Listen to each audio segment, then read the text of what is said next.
cuerpo. Son 5 funciones importantes las que va a tener este epitelio,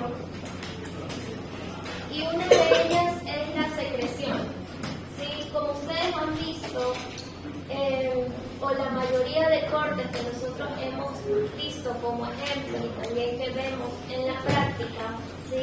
El tejido epitelial va a recubrir superficies especialmente de glándulas u órganos que van a tener la función de la secreción, ¿sí? Que dependiendo del lugar en que se encuentre, esta secreción puede ser de tipo mucoso, puede ser de tipo seroso o pueden ser sustancias químicas, ¿ya? Como ejemplo tenemos el epitelio cilíndrico, ¿ya? Estratificado, que va a recubrir, ¿sí?, el interior de nuestro estómago, ¿ya? Y también este epitelio cilíndrico va a estar formando las glándulas que se van a encontrar en el cuerpo del estómago, ¿ya? Otra función que va a tener el tejido epitelial es la absorción. Así como puede secretar sustancias a través de su epitelio, de su tejido, también puede absorber, ¿ya? Donde nosotros podemos encontrar epitelio que tiene esa función de absorción, especialmente en los intestinos, ¿sí? Y ahí es donde nosotros comenzamos a absorber agua, comenzamos a absorber nutrientes, ¿ya? Lo encontramos en el epitelio cilíndrico de los intestinos y también en los túbulos contorneados proximales del riñón, ¿sí? Como ustedes saben, el riñón en general va a cumplir la función de filtración de toda nuestra sangre. ¿Para qué? Para la formación de la orina, ya que dependiendo de la estructura en la que vaya, se van a ir absorbiendo distintos tipos de iones y sustancias, ¿ya? Y obviamente lo que mayor absorbe nuestro cuerpo es el agua, ¿ya? También puede servir de transporte, ya sea de materiales o sustancias, como transporte celular a través de su superficie, ¿no? Como ustedes saben, nosotros tenemos nuestros intestinos que, con ayuda de los movimientos que van realizando, todo este contenido se va movilizando a través de él y obviamente puede irse conjugando con otro tipo de funciones, ya sea de secreción o de absorción, ¿sí? Donde nosotros podemos encontrar este tipo de epitelio, en el epitelio de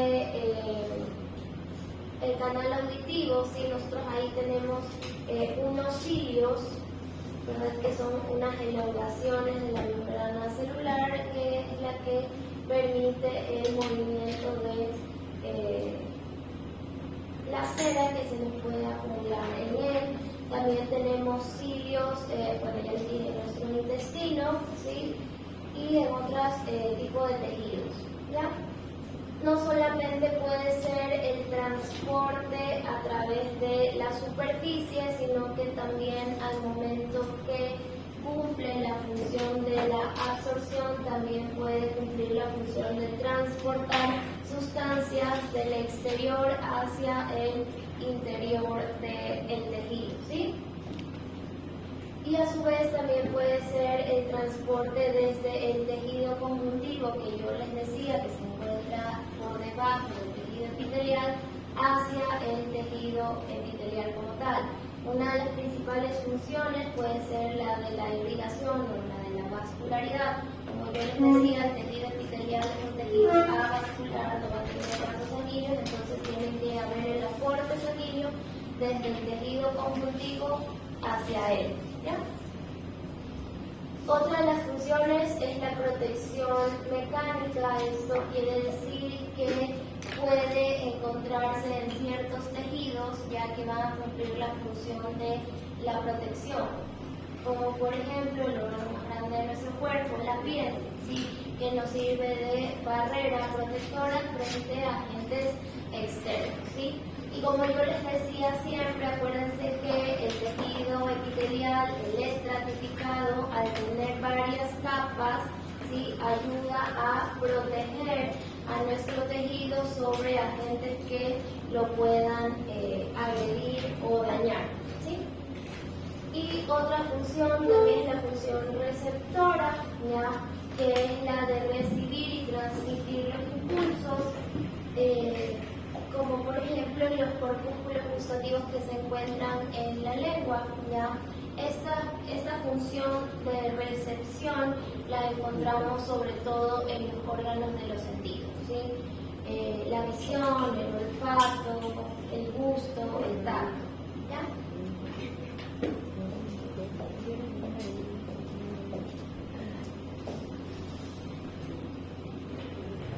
Este tema ya ustedes lo vimos ayer, lo vamos a recordar. ¿Se acuerdan cuál era la polaridad de las células?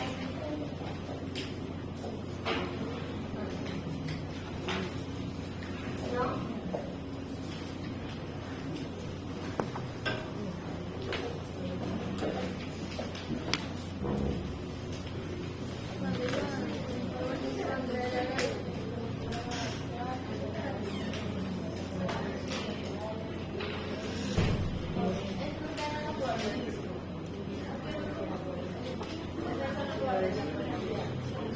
Los polos.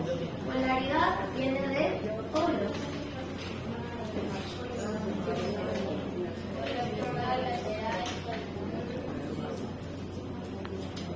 Tengo mi membrana basal, ¿verdad?, que es donde van a descansar las células.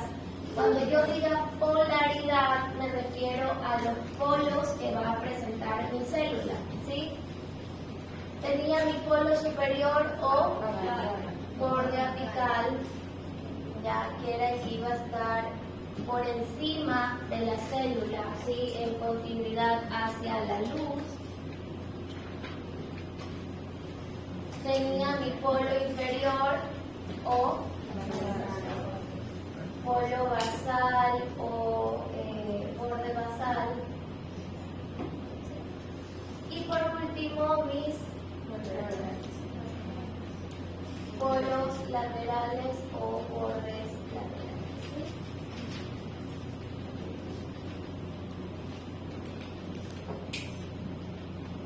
Entonces, al haber polos en las células, esto le confiere un mecanismo de barrera entre una célula y la otra, ¿ya?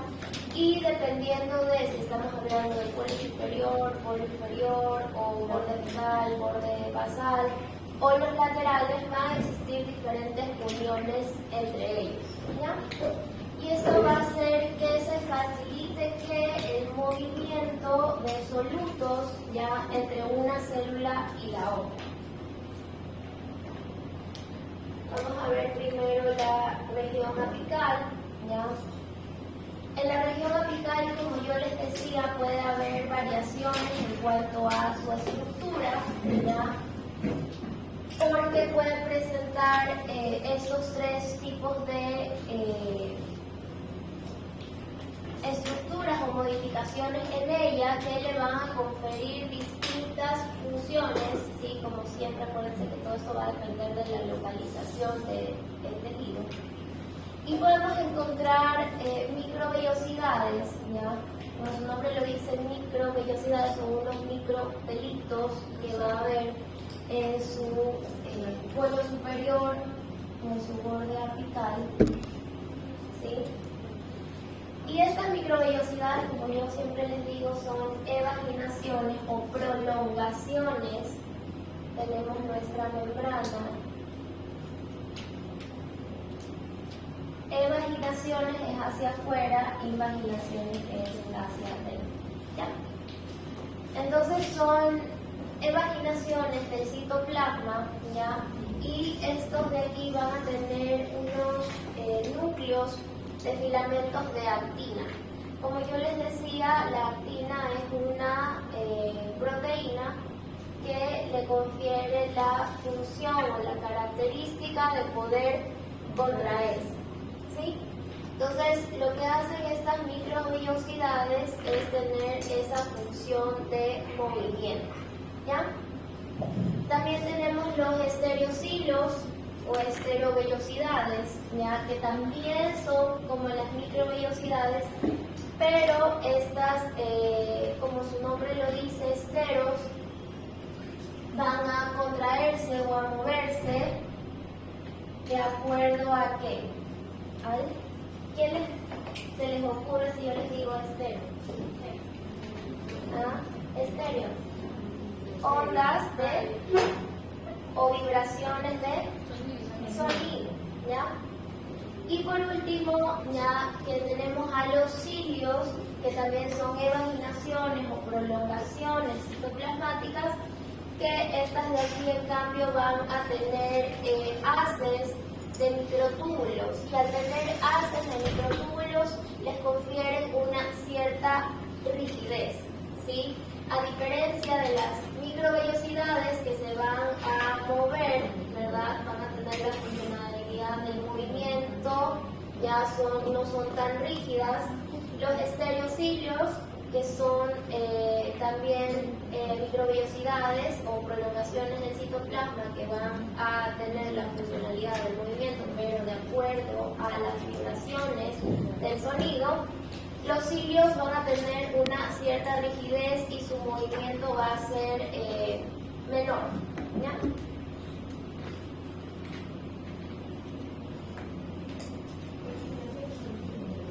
¿Dónde? Vamos a ver las microvellosidades. Estas microvellosidades pueden ser de diferentes tamaños, largas, cortas, ¿sí? Por lo que su aspecto va a ser variable, ¿ya? Mientras que en otros sitios en el epitelio que se puedan encontrar también pueden ser uniformes, ¿ya? Y van a aumentar mucho la extensión de la superficie celular, ¿no? Entonces le confieren que abarque de mayor forma, ¿sí? O que tenga mayor superficie donde pueda cumplir su función, ¿ya? Estas microvellosidades tienen una principal función que va a ser la de transportar, ¿ya? Y absorber metabolitos o solutos, ¿sí? Dependiendo de la localización, como yo les decía, lo que nuestro cuerpo mayormente va a absorber es agua, ¿ya? Entonces, estas células van a estar en las que puede haber un transporte transepitelial, es decir, puede ir desde un tejido epitelial hacia la parte interna, que puede ser un tejido conectivo, ¿ya? Y obviamente que mientras más pequeñas sean estas microvellosidades, va a tener un funcionamiento menor, ¿ya? Porque por eso les decía, mientras más largas son, tienen mayor espacio para poder cumplir su función, ya sea de transporte o de absorción, y si son más cortas, tienen menor espacio para cumplir su función, ¿ya?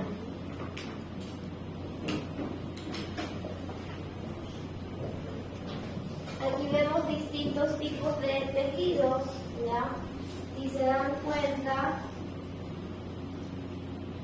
este es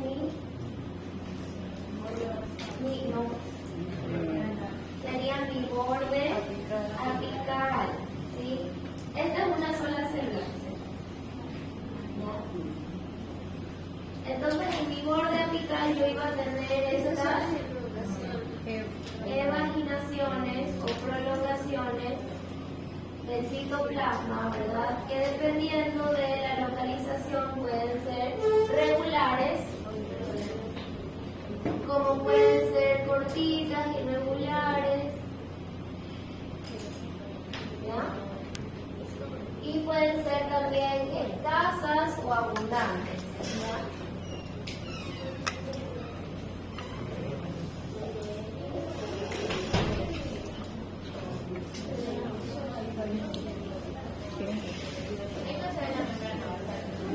No. Aquí no.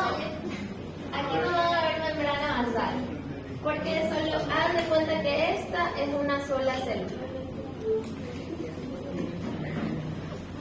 ¿Y dónde se van a encontrar estas microvellosidades?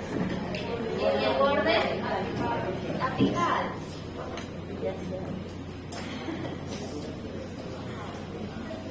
Entonces, si este es mi borde apical, yo aquí voy a encontrar las prolongaciones.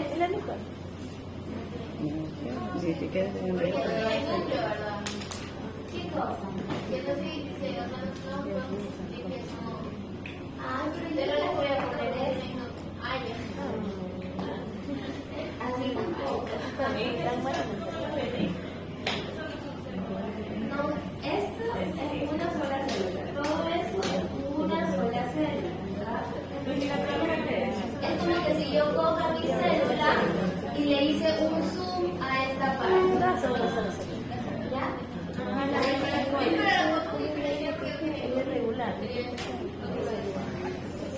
Solamente las diferencias, porque no hay membrana basal y solamente está viendo las microvellosidades. Aquí son estas, solo que son irregulares y cortas.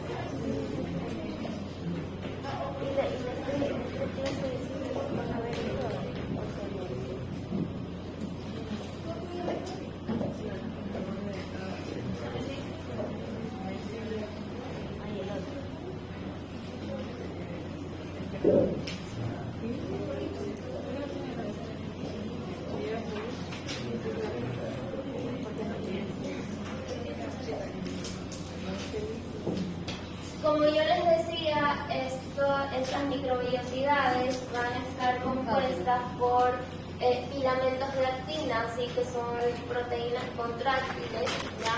Va a tener de 20 a 30 filamentos de actina, ¿ya? Y sus extremos están fijados con otra proteína que se llama bidina, ¿ya?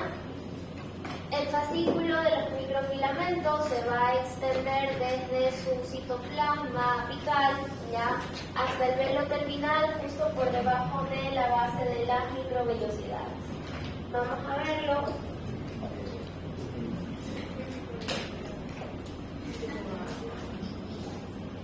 Esto es mi célula, todo esto. Todo esto es mi célula. Y en mi borde apical, ¿verdad? Yo voy a tener estas prolongaciones que van a formar las microvellosidades, ¿cierto? Entonces, en mi extremo tengo una proteína que se llama bidina. Y en todo el cuerpo, ¿verdad? En mi microvellosidad voy a tener unos filamentos que pueden ser de 20 a 30, ¿ya? Que van a estar formados por actina en su mayoría. Y esta actina, obviamente, para que pueda tener esa estructura o darle esa forma a mi microvellosidad, tiene que pasar su base, ¿ya? La de arriba, el extremo superior, es la bidina. Y este extremo, ¿verdad?, que sobrepasa mi microvellosidad se llama velo terminal.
estereocilios, aparte de, como yo les decía, que los podamos encontrar en nuestro oído interno, ¿ya? También hay unos estereocilios que se van a encontrar en el epidídimo del hombre, que es una estructura que se encuentra por encima del testículo, ¿ya? Creo que allá. No, porque todavía no he visto la otra práctica con el grupo 2. Pero se acuerdan que los que ya tuvimos la práctica había una placa de epidídimo, un corte de epidídimo que tenía unas prolongaciones finitas, ¿sí?, de su membrana plasmática. Pues bueno, así se ven los estereocilios, ¿sí? Estos estereocilios, si ven, son mucho más alargados, son prolongados, ¿sí?, porque están en constante movimiento, ¿sí? La estructura es básicamente la misma, van a tener filamentos de actina y también de miosina, ¿sí? Acuérdense que la proteína que más se encuentra o la que es más común es la actina, ¿ya?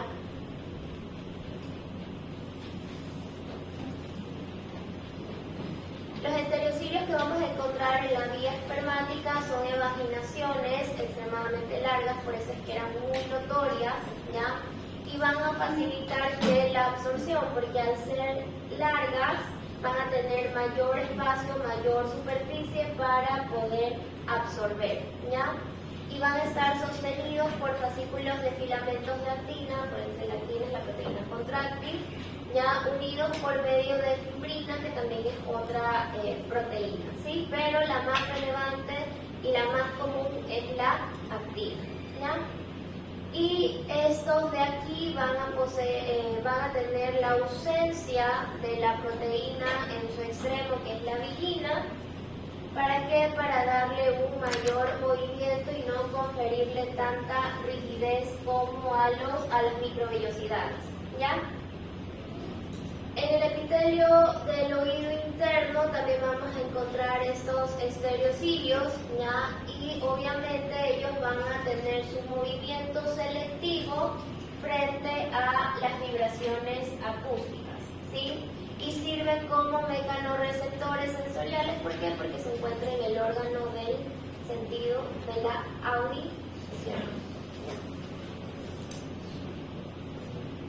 Si ven, básicamente la estructura es la misma, es una prolongación sumamente larga con filamentos de actina, ¿sí? Y puede haber filamentos entrecruzados de miosina y de la fibrina.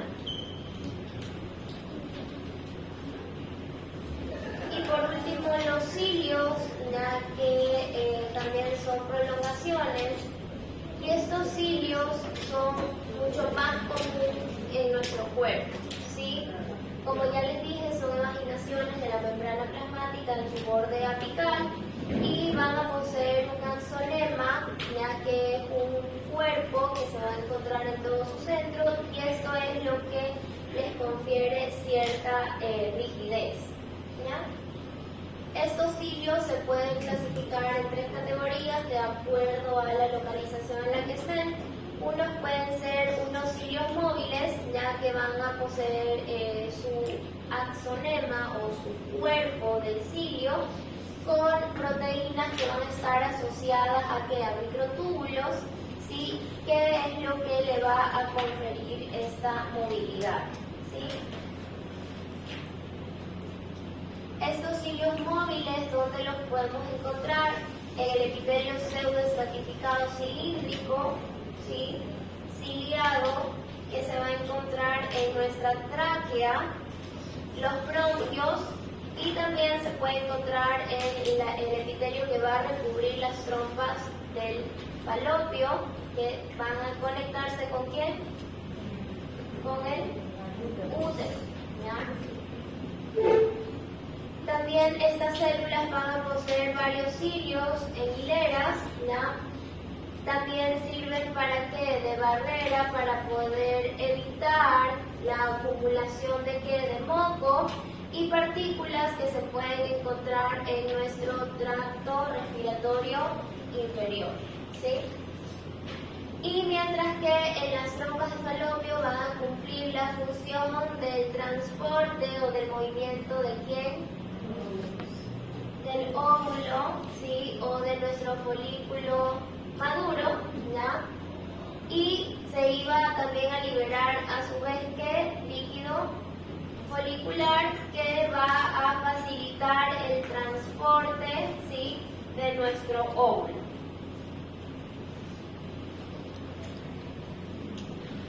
Estos cilios también se pueden clasificar en cilios primarios o monocilios, ¿sí? Que son proyecciones que, a diferencia de las anteriores, que se iban a encontrar agrupadas, ¿verdad? Que iban a ser muy comunes, una al lado de la otra, estas de aquí se van a encontrar aisladas, ¿sí? Puede ser que una célula solamente tenga uno o dos cilios, ¿sí? A diferencia de las otras estructuras que ya vimos que iban a encontrarse en bastante cantidad, ¿ya? ¿Cuál va a ser su función? Van a funcionar como quimioreceptores, osmoreceptores y mecanorreceptores, es decir, que lo podemos encontrar en varias partes de nuestro cuerpo, ¿sí? Y también pueden mediar las percepciones luminosas, es decir, en la visión, odoríferas en la nariz y sonora, que lo podemos encontrar también en nuestros oídos, ¿ya?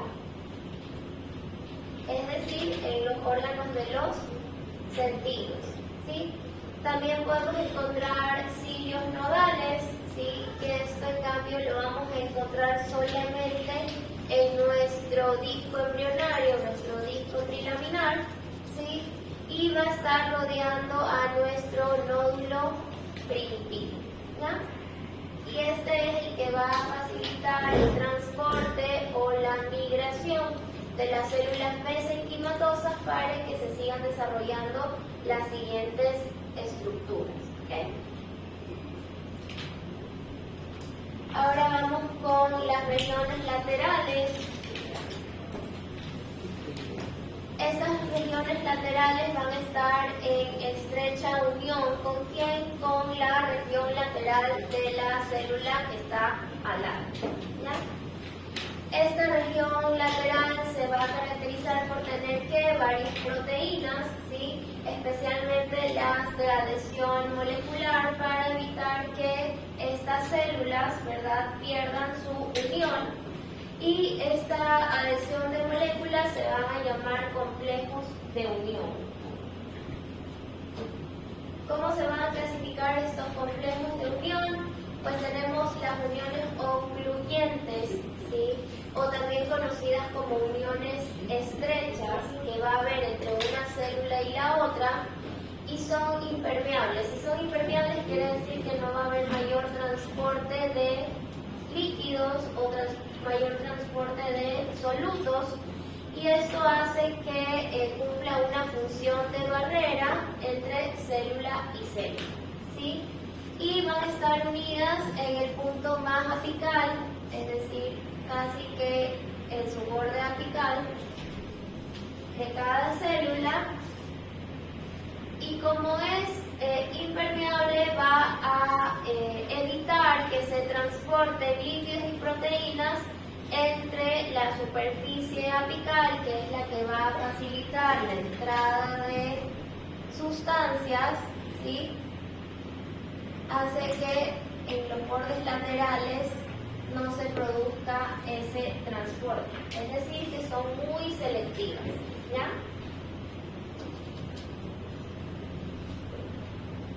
¿Cuáles van a ser estas proteínas que van a evitar que el transporte de sustancias se dé de una forma desordenada?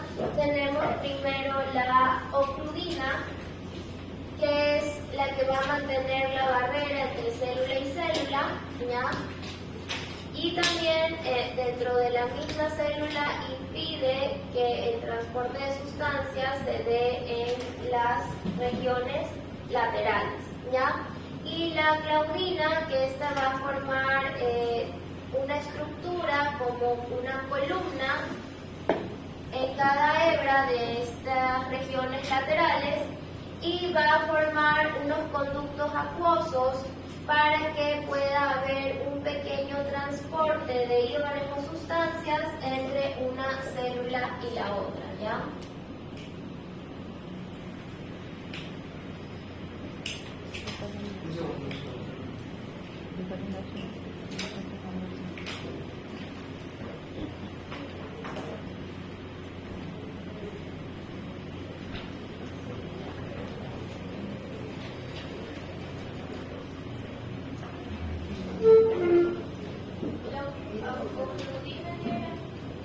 La ocludina impide que el transporte de sustancias se dé como que en varias direcciones, ¿sí?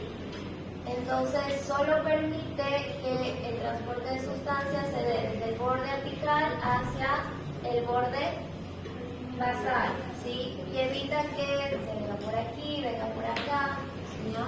Lo hace selectivo para que entre región lateral y región lateral no haya ese transporte de sustancias, pero sí permite el paso de ciertos iones entre una célula y la otra, ¿ya?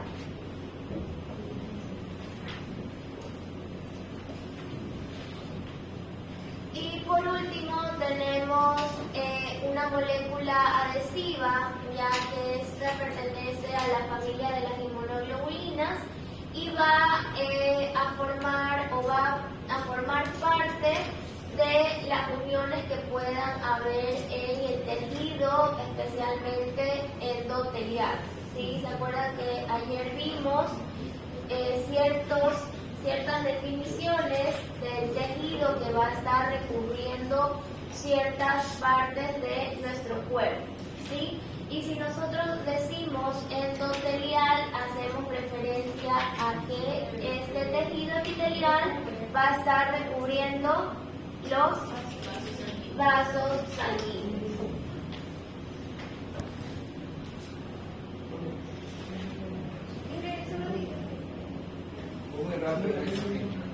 Ajá. Sí, esta parte de la teoría es un poco aburrida, pero es parte de la materia, entonces hay que darle, ¿ya? Sobre todo para poder entender cómo es el transporte, ¿sí?, de sustancias de un tejido a otro, ¿ya? De nuestro medio externo, cómo va a atravesar nuestro tejido epitelial y pueda llegar hacia nuestro tejido conjuntivo, ya sea el tejido sanguíneo o cualquiera de los tejidos que se encuentran por debajo de nuestro tejido epitelial, ¿sí? Es el más largo, pero es el más fácil de entender. Más complejo es el sistema nervioso. ¿O será que para mí es complejo y por eso yo creo que es complejo? Para usted que sabe es complejo, para nosotros peor. Pero por eso tienen que estudiar, pues. Cuando yo estudié también fue complejo para mí. Todo es complejo. La vida es compleja.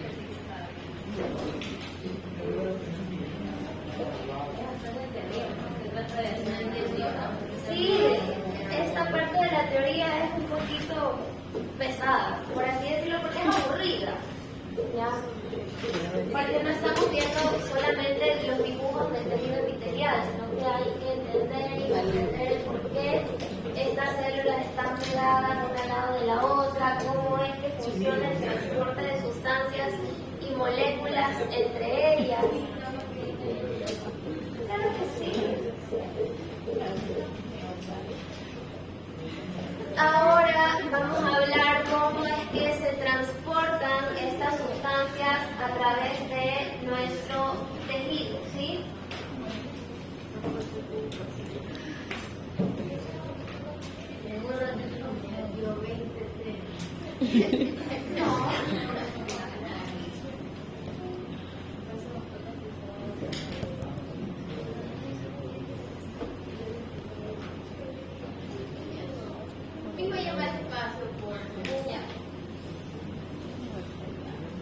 A ver, ¿qué tejido es este? Si yo les dibujo así.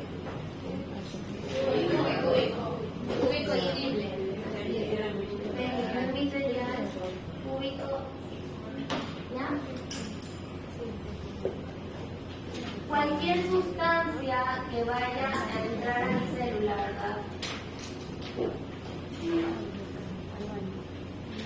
¿Va a entrar por dónde? ¿Por mi borde? Va desde mi borde apical hacia mi borde.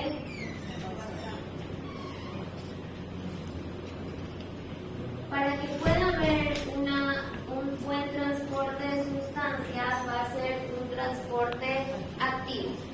Y si yo digo que es un transporte activo, debe haber uso de ATP o energía, ¿verdad?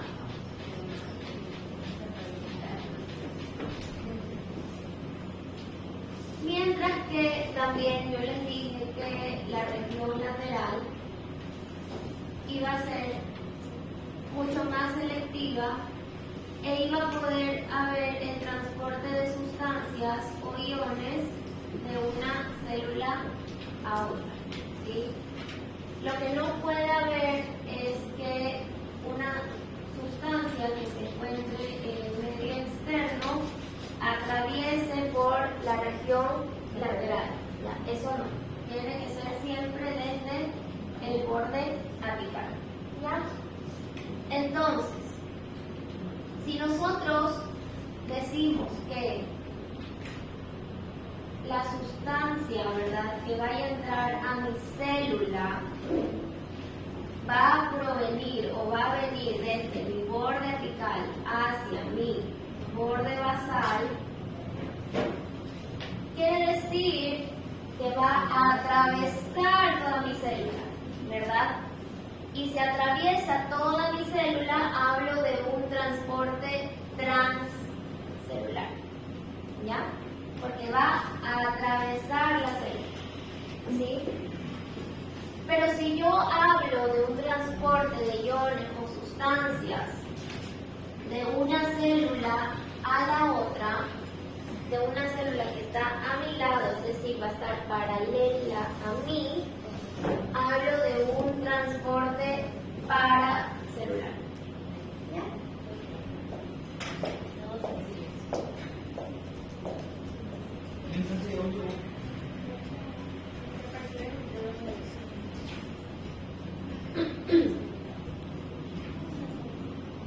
La pared celular es por el borde lateral, son por los bordes laterales de una célula a la otra, a la que está al lado. Y transcelular atraviesa toda mi célula desde el borde apical hacia el borde basal.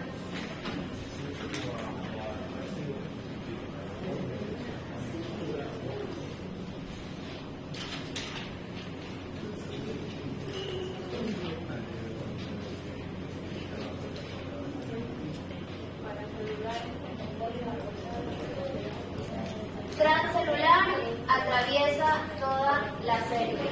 Paracelular de una célula a otra.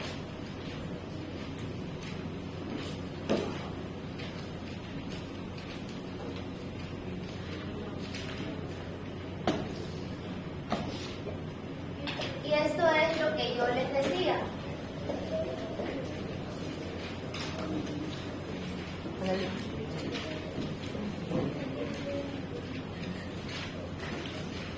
Transcelular me va a atravesar la célula. Y paracelular es de una célula a otra, ¿ya? O también puede ser que esta sustancia vaya a atravesar por el medio de la célula, ¿sí?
Ya no va a venir.